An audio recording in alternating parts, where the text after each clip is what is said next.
At Eton, at Oxford and inside the Conservative Party, Boris Johnson and David Cameron have almost always been on the same team. Now they are on opposite sides in an increasingly acrimonious debate over whether Britain stays in the European Union. Isolationism has never served this country well. Whenever we turn our back on Europe, sooner or later we come to regret it.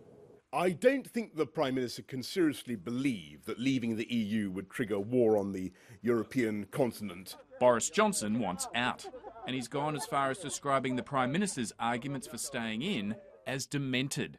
It's very tense. It's like two big beasts of the Tory party up against each other. They are the two figureheads, if you like, of Brexit and Remain, and I think it's very tense, and both of them have been personally quite critical of each other. Sonia Purnell has worked with Boris Johnson and written his unauthorised biography.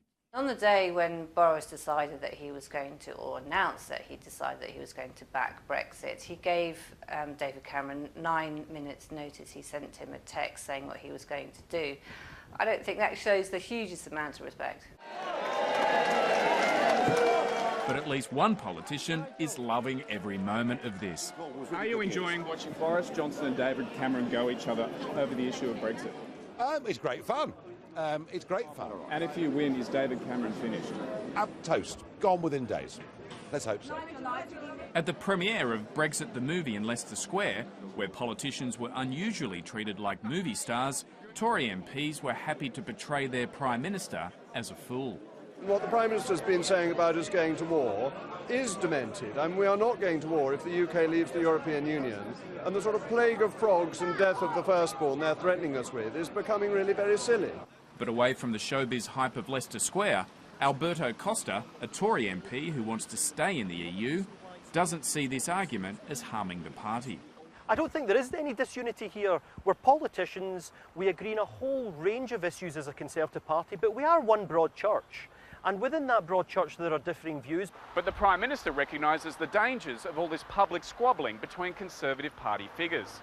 While he's agreed to a debate on TV with Nigel Farage, he's ruled out debating any of his Conservative Party colleagues, avoiding what his office calls a blue-on-blue fight. Have you on your Maybe.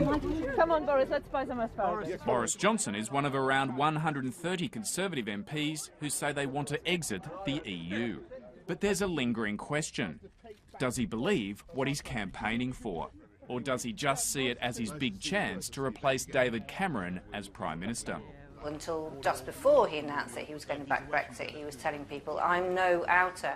I think really he's not an outer, but he saw an opportunity for himself. This campaign may not just be about Britain's future in the EU.